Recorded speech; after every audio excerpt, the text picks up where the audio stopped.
মুতার যুদ্ধে শহীদ হওয়া সর্বশেষ সেনাপতি কে ছিলেন?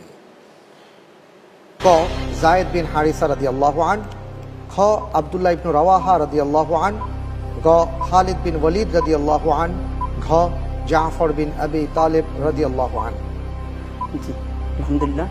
আমরা জানি আল্লাহ রাসূল সাল্লাল্লাহু আলাইহি ওয়াসাল্লাম মুতার যুদ্ধে, এটা রোমানদের সাথে যুদ্ধ হয়েছিল প্রথম আরব ভূখণ্ডের বাইরে। এই যুদ্ধে আল্লাহ রাসূল সাল্লাল্লাহু আলাইহি ওয়াসাল্লাম পরপর তিনজনকে বলেছিলেন যে প্রথম কে পতাকা বহন করবে, কে সেনাপতি হবে। 1 মিনিটের মধ্যে উত্তর আপনাকে দিতে হবে ইনশাআল্লাহ। তার সিরিয়ালে অনুযায়ী আমি চয়েস করছি যে খ নাম্বার, আব্দুল্লাহ ইবনু রাওয়াহা রাদিয়াল্লাহু তাআলা আনহু। খ লক করে দেয়া হোক। খ আব্দুল্লাহ ইবনু রাওয়াহা রাদিয়াল্লাহু তাআলা আন। সর্বশেষ শহীদ। জি, সর্বশেষ সেনাপতি। শহীদ সেনাপতি। আপনি যে উত্তরটি দিয়েছেন আমি দেখতে পাচ্ছি উত্তরটি আলহামদুলিল্লাহ সঠিক হয়েছে। আলহামদুলিল্লাহ, মাশাআল্লাহ, চমৎকার।